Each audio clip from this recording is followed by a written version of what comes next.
But I would like to warmly welcome Sarah here from the Gulf of Maine Research Institute, one of our newer Globe partners.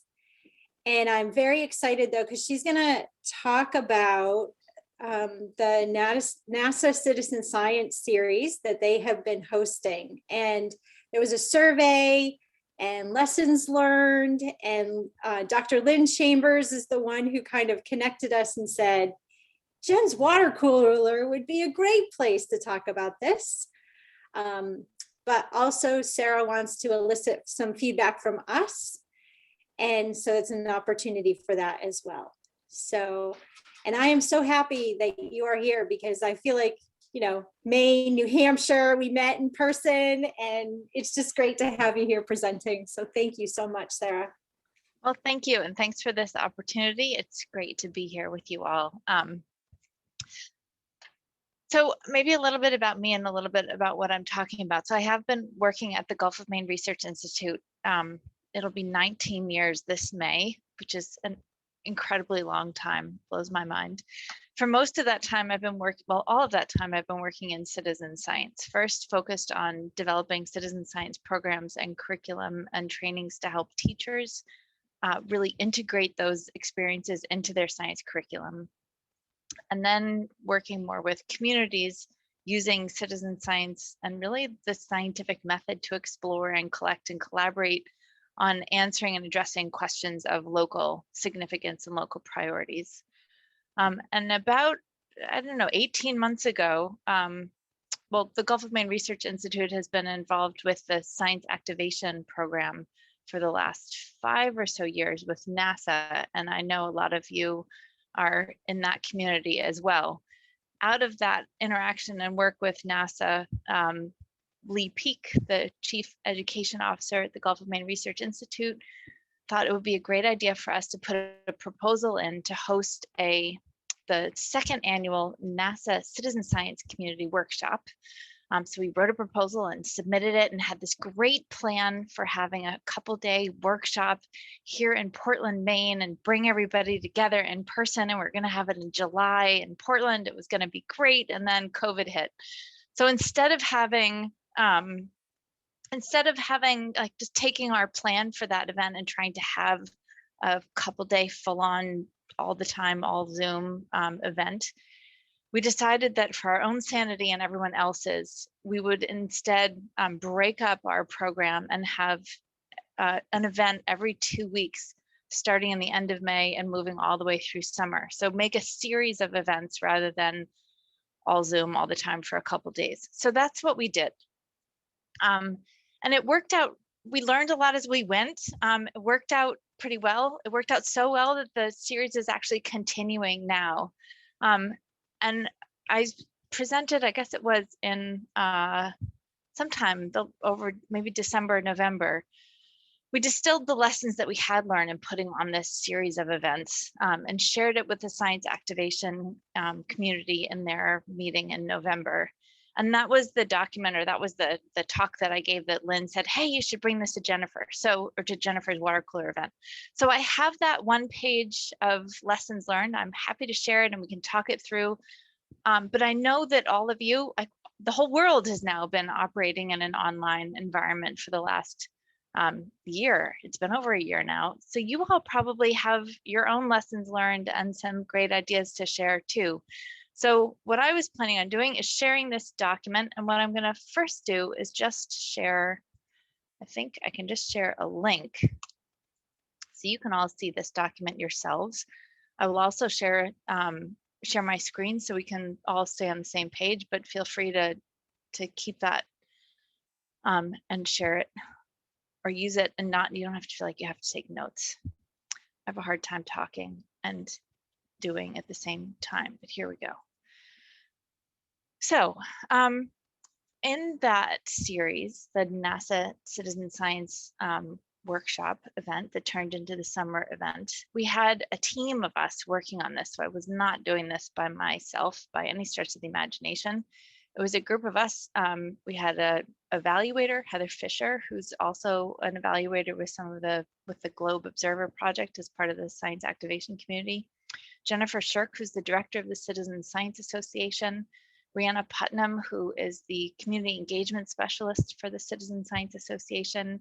Lee Peak was part of our team, and that we had a professional, still have a professional event coordinator working with us, and Dr. Mark Kushner, who is NASA's citizen science officer and an astrophysicist and leader of his own citizen science projects. So this is, and I'm going to go through this really briefly because again, I think there's probably more experience and knowledge about all this stuff on this call than I have. So I'm not going to pretend to have all the answers, but I'll share what we learned, and maybe we can have, I'll pause at the end of each section and we can have comments or contributions from any of you who care to share. So first thing that we discovered, or we think was really important, was setting the stage. We wrote ourselves a code of conduct, and we didn't do this from scratch. We looked around and found a good one that we liked from somebody else's conference and changed it to work for what we were planning and for having a more online event than rather than an in-person conference. But we thought that was important. And then we also chose to just use the technology that everybody else was using. So there are lots of fancy conference software packages out there, but it's often what you do with it rather than what it is. And if it's too complicated and too unusual, it ends up taking a lot of attention and energy of participants. So we went with Zoom. I don't know if anybody else has had great experience with other online conferencing tools. I'll just pause. If anyone wants to speak up, please do. I was involved in planning and implementing one international conference via Remo. I'll type it in the chat, Remo.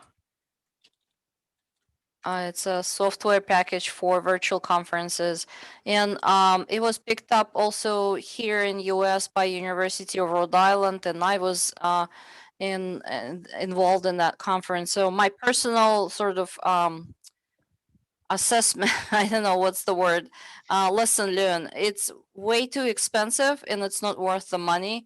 But for those who attended conferences, they might have different feedback. But from the planning committee perspective, at least I speak on behalf of myself, it's my own personal view.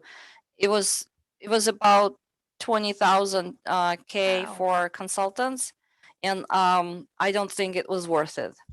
So yeah, so that's my brief sort of remark. Thank you. Well, thank you. And thank you for also mentioning that you are organizing an international conference, and what is kind of standard familiar technology in an international context may not be what we're comfortable with in the US.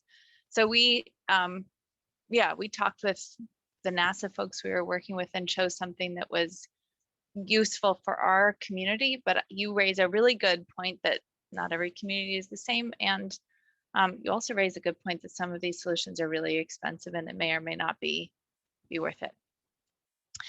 So the second area of lessons learned, we found that it took a lot of planning. We had weekly meetings and we thought at the beginning, oh, we'll just get this going for a little while and then we'll drop down to monthly meetings or something. And we still have weekly hour-long meetings, and we always have intention to use as little time as we need, and it usually goes the full hour. So there's a lot of pieces and parts to putting on a good event, and it takes time, and it takes staff, and it takes planning, and it takes hours and diverse expertise, like so many things do.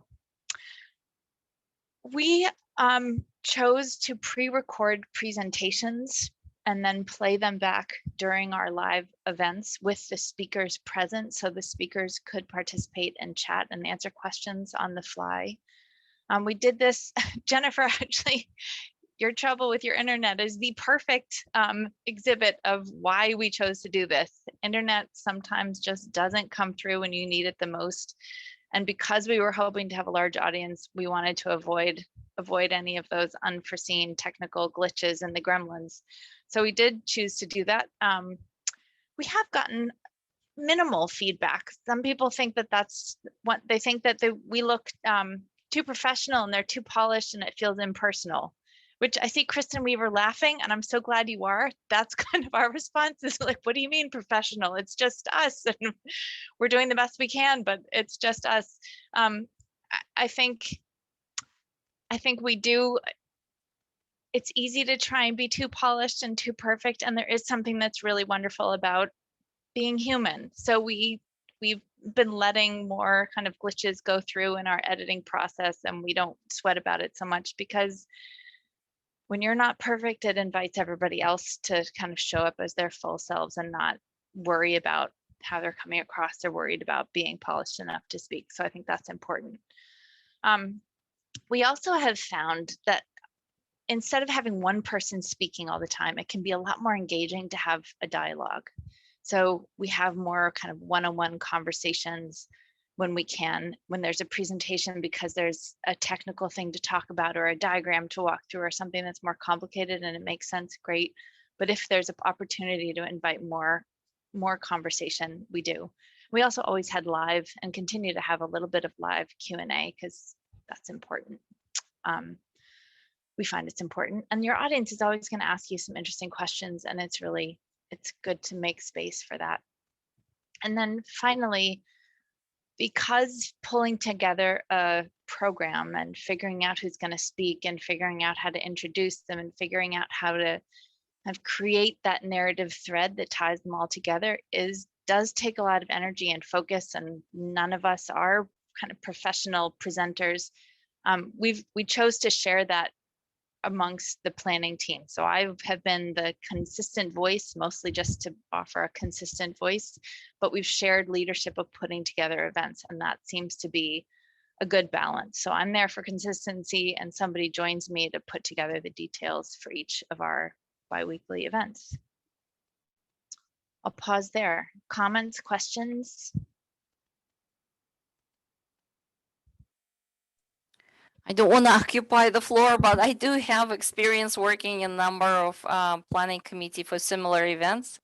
So my feedback based on my experience doing the similar things is matching what you just shared with us. So and I felt and I had the privilege to participate in some of your pre-recording plus Q&A.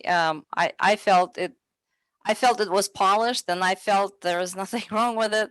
I liked it, but this is my probably personal preference. I think it went smoothly, and that's my sort of my choice would be the same, if you will. But again, also another piece of sort of a lesson learned shared, it doesn't matter what format you go to, because we try different formats. There are always some people who prefer something different. So you can't really satisfy 100. You could do your best, but you can't satisfy 100% of the participant choices, because we are just all over the place. So kudos to you for delivering such a professional product. It was excellent from my perspective. Thank you. Thank you. And I think that's your comments. Well, I appreciate them, because it's always, we all need a little bit of support. I think it's also a really good point that everyone is slightly different and has different tastes and has different questions. And in both the summer series and the series that we're leading now, we have a very wide range of audience members who have a really different, they're coming from a very different place in terms of their knowledge and experience and expertise in this field.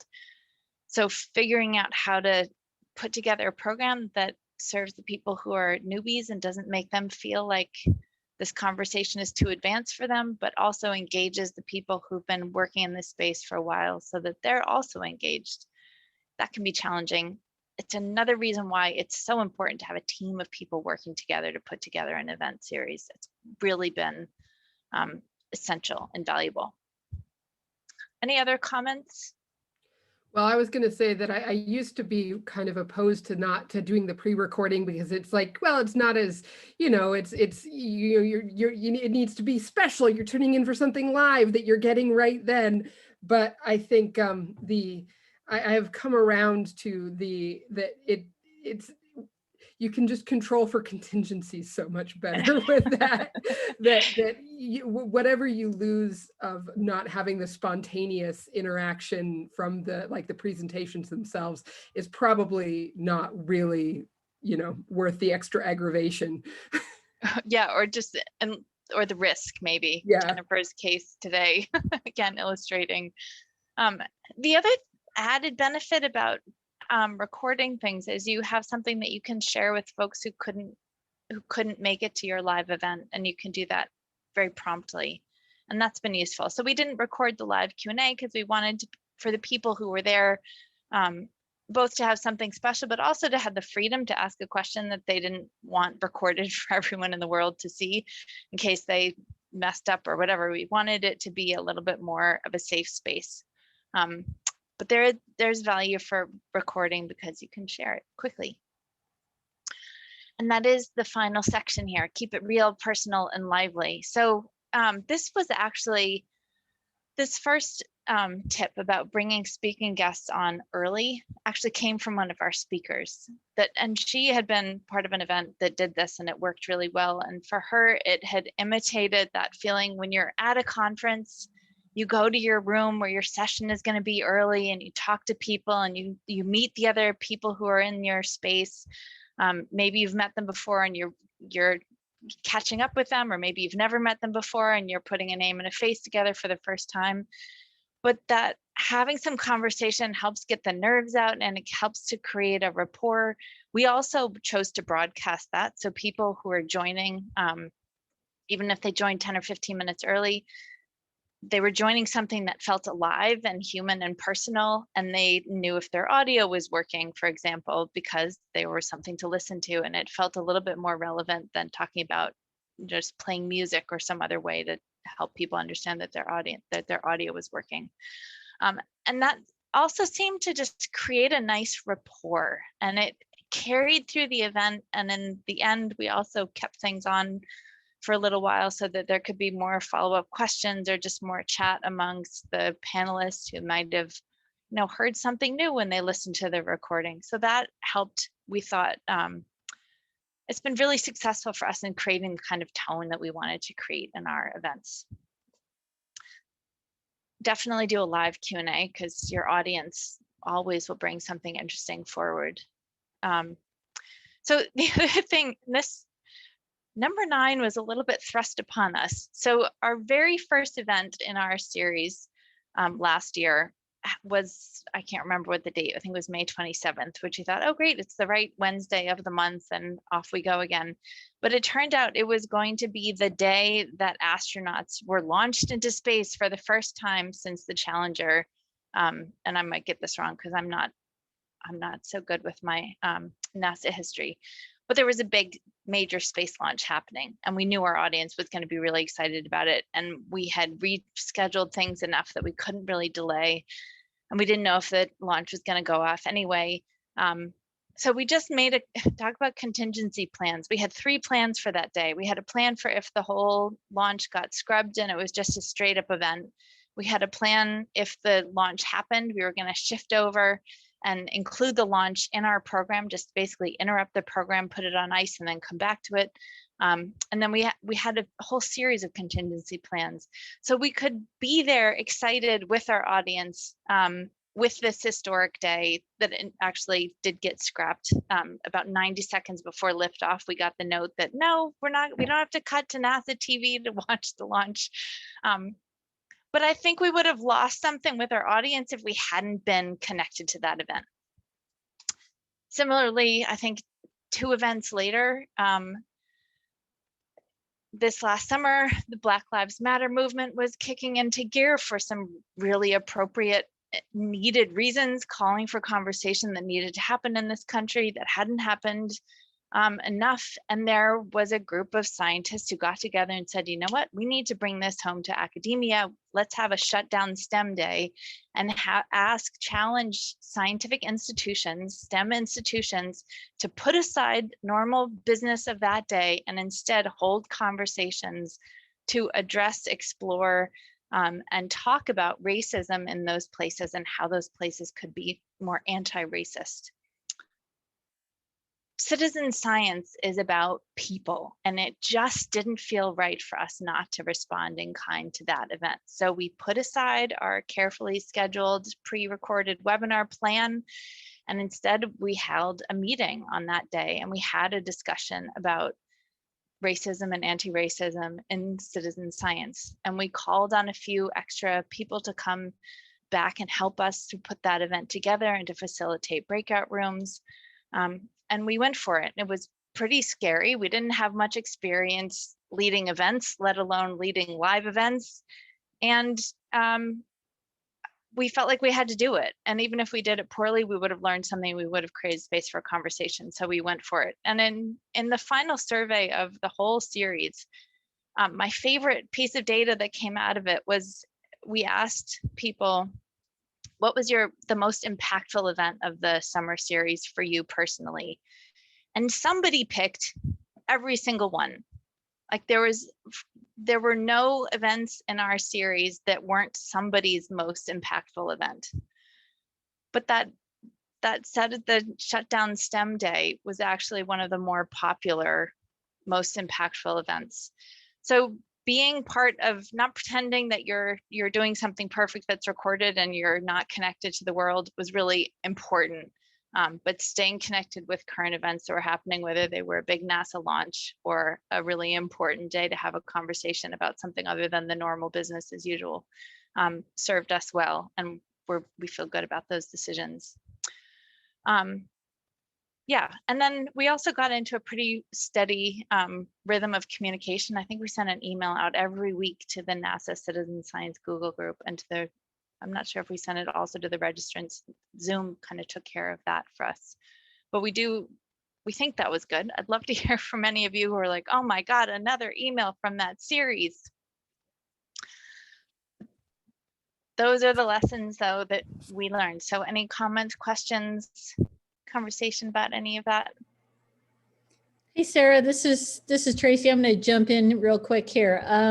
So I went to the series and yeah, real positive. But I noticed that they changed over time. They kind of morphed a little bit, you could say. And I remember at the beginning there were breakouts, right? We were in breakout sessions a couple times towards the beginning, in the first few ones, which honestly was a little intimidating because I think a lot of us were just like figuring this out at the beginning. Like, I'm no expert in citizen science. I'm here as a listener, but I'm as a participant listener. And then I don't recall us having those breakouts towards the end of it. It seemed like it was less, other than the Q&A, less interactive. As a listener, I was more of a listener, I guess I could say, unless I had a question or something like that. And I didn't know if you got any feedback about that piece from the participants in your survey. Well, the only breakouts that we ever had were actually for that shutdown STEM day. The rest were all just recorded events with the live Q&A at the end. But we did get feedback about that in our survey, which we're responding to now. And people they weren't satisfied with just interacting in the chat or asking a question. They wanted more time for conversation. So what we've done in this winter series is taken a topic and given each topic 2 events. So we have a presentation, which we've shortened to an hour from the 90 minutes that we had. And then 2 weeks following, we have a workshop where we have a really short introduction, and then we divide into breakout groups and have a conversation. And we have a lot to learn about how to do that really well. Again, there's some magic, I think, with figuring out what's the optimal group size when you have people who have a range of experience and knowledge, and you really want to include everyone. And I'd love your comments on this too, but we're kind of moving towards having slightly larger groups, like 10 to 18 rather than 6 to 12, which was what we were thinking in the beginning, because if there are always going to be people who don't want to engage, they just want to listen. So to have enough people to have a conversation, and how do you form those breakout groups? I think figuring out ways to have groups form where everyone in that group has something in common. I think can support a better conversation or a richer conversation for participants. So we're figuring out that kind of stuff now. We've only had 2 of those workshop events, but we're committed to continue experimenting with that and to shift up the style of the events, because we all want to talk. We don't want to just listen, and we have questions, and maybe more questions than can fit into the live Q&A at the end of an event. So I think if I remember correctly, the first one was just kind of randomly assigned, but the one last week you picked. I actually kind of enjoyed the randomness a bit, to be honest. Like the conversation last week was good too, but with the first session, I interacted with people that I didn't. I guess I did with the second one too, but it actually turned into an interesting conversation. Not exactly the topic we were supposed to be talking about, but it turned into a very interesting conversation when it was just a random selection of people. So I wouldn't necessarily completely discount that, at least from my perspective, that I think we ended up making some different connections than if we had all had something in common to begin with, or even if we had just picked our group. I feel like it was actually valuable to have the unexpected connections. That's great to hear. And again, one of the kind of foundational ideas of citizen science is that people come together and they share what they know and share their interests and abilities, and all of a sudden you can create something that you couldn't do by yourself. So there is something wonderful about having it really be random, because something interesting will come out of the conversation. So I'm glad you experienced that. Yeah, that's great. I'll add though that there's that, there might be power dynamics that you get put into a room where your internet, Jennifer, type what you're saying into the chat, maybe. Losing you into that echoey. Well, here's the other, while Jennifer's figuring that out. And if anyone's been looking have a power dynamic. There are definitely power dynamics, and well, I'm just gonna talk over this. Sorry. So I agree, there are power dynamics, and not everybody talks and processes like I do. I'm an external thinker, and I need to talk stuff through. It really helps. In that But lots of other room, and the people ability want to. She's gone now. Yeah, I think we lost her completely now. She'll be back. I texted her to let her know we couldn't hear her, so. All right. So we have something we're calling reflection tools. So after the presentation events, we share, and they've turned into, I thought they would be like a 1 to 2 page thing, but more of them have been like 3 to 5 pages. But the idea was to throw out some questions to give people 2 weeks to think about it, to reflect on their own project and the topic that was addressed, and kind of prepare themselves for a conversation on the same topic. It's been really hard to tell whether they've been used, if people make time for them, or why they are or aren't using those documents. I know very few people have. Well, judging by I asked in my last breakout group, how many of you took a look at this reflection tool before our conversation today, and 1 person out of 8 had looked at it. But we really were trying to give people, kind of open the door about what we were going to talk about, and give some structure for people who wanted to think about it just on their own.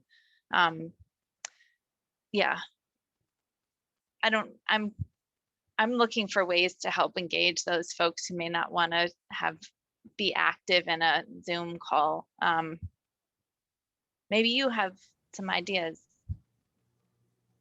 Well, I've been in your breakout group a couple times, Sarah, and you do a really great job facilitating. It makes me think, gosh, she's facilitating the larger session, and then brain switch. She's just totally on in the breakout group, and that's hard work. That's hard to do. So kudos to you for that. Well, but how do you manage, like, how are you going to keep the conversations going in all the various breakout groups? Do you decide who's kind of leading or facilitating each group, and then make sure you plop that person in each group, because that also takes time. Yeah. So the random one, we just each took a group, and it is the planning team members who are doing the facilitating. And well, this is an interesting, maybe it's an interesting story, maybe not. I'm supported to do this series, and I have the most time of my whole team devoted to this series. So I'm really aware that I'm asking a lot of these folks who are in some ways volunteering to help me with this. So I put together a whole plan for how the breakout teams might go, or breakout rooms might go for the first event. And I had, here's what you can ask for the intro round, and here's how you can take notes on what people say to help you understand what's the next question that you have to ask, that you could ask, and what's of interest to people.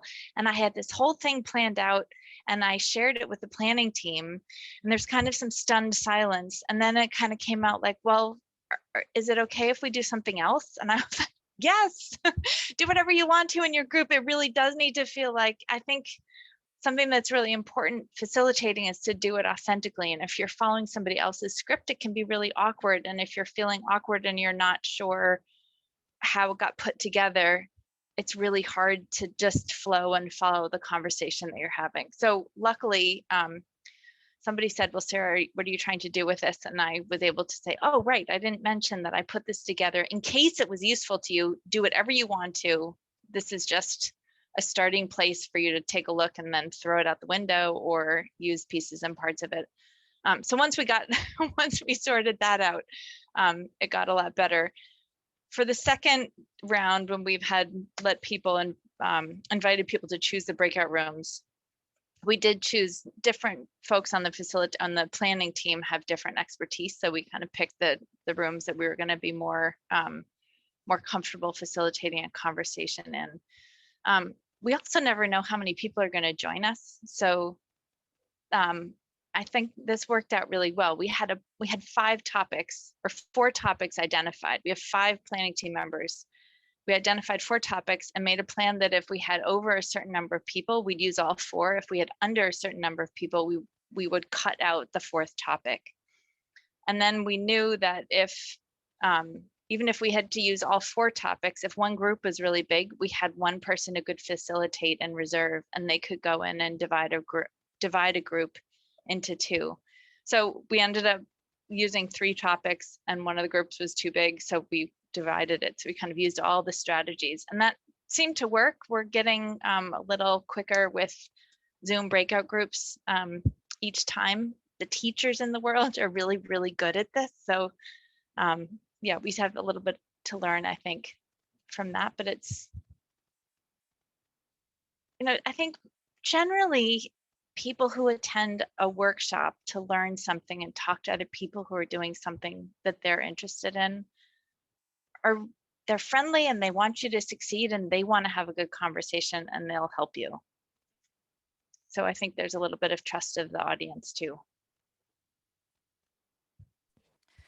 I participated in the series, and just very briefly, so you would know that comparing to the major sort of players in that field is what comes to mind. The breakout sessions at the conference at the AAAI, the Association for Advancement of Artificial Intelligence. You did better than we did at that conference. I hope there is no one who is from that conference sitting on this call, but I love them all, but this is my personal opinion. You did very well. And also AAAS, it's a fantastic academic group and society that I privileged to do some projects. Yeah, you prepared very well. So a lot of people rely and took breakout room sessions sort of more on improvisation side rather than preparation. So I give you a lot of credits because. And it showed that it was a preparation. And also my last word, a compliment I would give, that I was very impressed with your team members and your own abilities to improvise depending on the flow of the conversation. This is a skill, and I don't know if it comes naturally to you and your team, but it showed, and it really emphasized the whole sort of idea of that facilitated discussion. It went really well. Thank you. Thank you. And two things too, and then I see Jennifer has some comments in the chat, so we'll address those. We do, for every presentation, for every reflection tool, and for every workshop, we have desired outcomes that whoever's working with me on that topic, we figure out what those are, and we share those with the planning team. And I think it's really helpful to just keep the eye on the ball. And one of those is always to have people get to know each other. So even if the conversation kind of goes south in terms of people not needing or having the same kind of questions or wanting to have the same conversation, getting to know each other and starting to help people in the NASA citizen science community know one another is a really important outcome.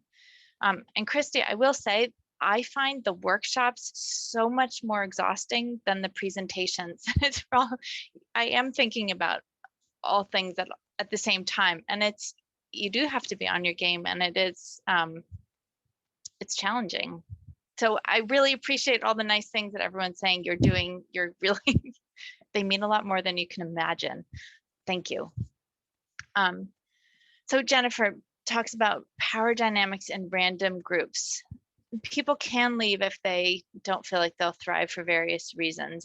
They do. There's always that little I can leave button, and we have someone who's sitting in the homeroom space who can redirect them if they needed to. We haven't made a big deal about that. We're in breakout rooms for about an hour, and that hasn't seemed to come up before. You know, in any group of people, you can have some people who like to talk a lot and some people who don't. That just happens. But that is a possibility. And then the feedback on having the chat open during the recorded sessions. This is a great example of, I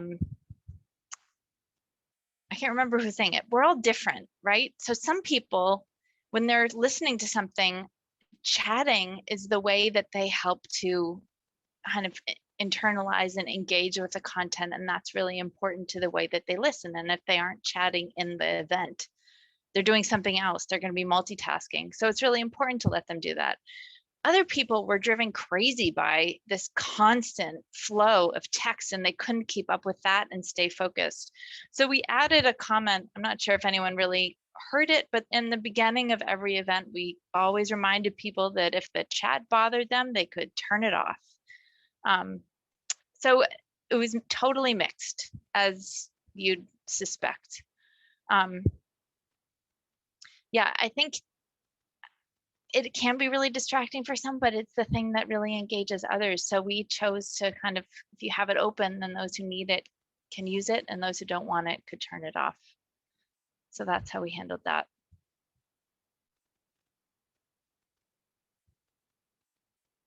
I noticed a difference from the workshops compared to the summer sessions. The summer presentations were more webinar based, I think. Mm-hmm. Yep. And so there were, I think the chat, you'd have to click all presenters or, you know, all participants or something. So then you're also managing that aspect. Whereas the workshop is more just a Zoom session where everybody can see every chat. Exactly. But then the Q&A, like I remember the summer, it was like, okay, remember to put it in the Q&A, remember to put it in the Q&A. So then a lot of the chat space was just simple reminders to do that. Right. Yeah, and the other thing that the meeting space allows is direct chats. So if I see somebody I want to connect with, or an old friend, or someone I have a question, I can do that on the side. And we were really excited about having that capability in the meeting mode, which is what we're using for the winter series. The webinar mode doesn't give you that. You can't allow direct chat. Yeah, as a facilitator and leading the Q&A, it was really handy to have the Q&A tool because all the questions are right there and organized. I usually have, there's a couple people on the team who are working with me to find questions and surface them so I can keep track of it, because you are kind of doing a couple things at once and it's tough. So it's, again, always good to have a team. Really important. Just a quick share from based on numerous similar conferences feedback. What really improved our the feedback and the whole notion, the whole sort of impression on how it went when we added. I don't know how my team did it, but we added the feature to the Q&A. Your question will be answered live, or your question will be answered after the event. So that really, we immediately showed the jump into in the feedback. I guess I thought why? Maybe because people frustrated when they keep typing the questions and they don't know what's happening, and half of they recorded and half of they not. So that way they feel that somebody is attending to their needs. So yeah, so again, I don't know how my team did it, but it really worked. I wonder. Thank you. Yeah. And the other challenge has been too that Zoom has been in a ferocious state of iteration itself. So sometimes things worked one way and then all of a sudden there was a new functionality, and we had to kind of stay on top of doing updates and then checking out what the new functionality was and figuring out how to use it. So the Q&A tool, there were some things that that shifted over the course of the summer. There were also, I don't know if any of you have led Zoom events, but to actually organize a meeting and to set all the preferences for that meeting, there are layers and layers and layers and layers of preferences that you've got to go through and figure out and answer this way or the other. So you have to be pretty tenacious in figuring out where you can make the changes to the settings to support the program that you want to have. And Jennifer's asking in the chat, did something lead you to reduce the time from 90 to 60 minutes? Any change in the audience? Well, has been a shift in the audience from the summer to the winter. So in the summer, it was for the NASA citizen science community, which is a very broad group that includes the leaders of those NASA citizen science projects, but also participants. And it really is about the broad community of citizen science at NASA. We've focused more in the winter series, and probably will keep this for the next year, on the actual leaders of the citizen science projects. So NASA citizen science is very focused on scientific objectives and scientific outcomes, more so than a lot of other styles of citizen science that might be more focused on learning objectives or participant outcomes. And it's, I, as an educator, someone who spent nearly 2 decades working in middle school science education and bringing citizen science into those experiences, I was a little like, what do you mean you're not paying attention to the learners and you're not thinking about participant experience? And it took me a couple months to really get into the groove and understand what NASA citizen science is about. And I have really come around about this. NASA citizen science projects give people who are so motivated an extraordinary chance to collaborate with scientists and really serve on a research team, working through data and making new discoveries and publishing together. It's not for everyone, but if the citizen science universe, as I like to think of it, didn't have that pocket of NASA citizen science projects, it would be far poorer, because it really is an extraordinary and unusual opportunity that NASA gives the public. Similarly, I'd hate a citizen science universe that didn't have projects that were more focused on learning outcomes and participant outcomes. I think we're all better for the diversity across the citizen science space.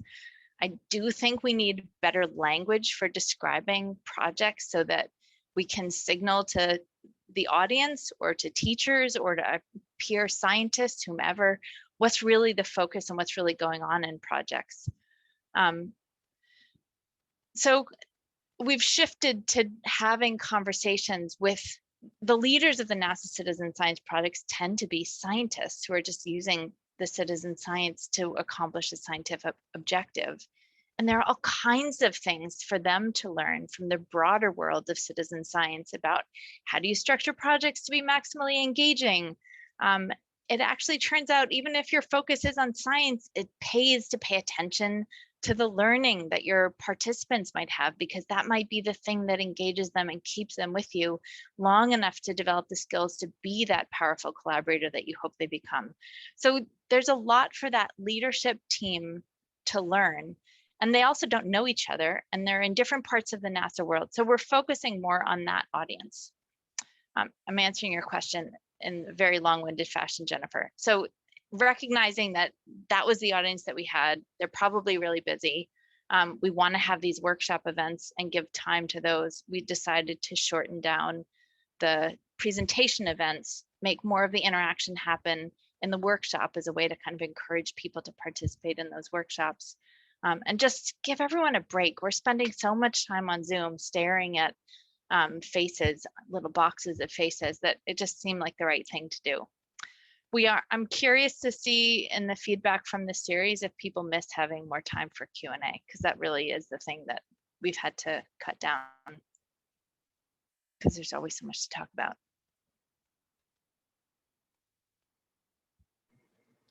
Jen, did you want to talk to wrap this up, or Jen keeps getting knocked out every time she tries to talk? I can give it a try. All We are right. at the top of the hour. Somebody give me a thumbs up and tell me when I'm out by a thumbs down. We're at the top of the hour, and it is probably time to wrap it up. I just want to thank you, Sarah, for helping us out today and having this discussion. I think it's been great.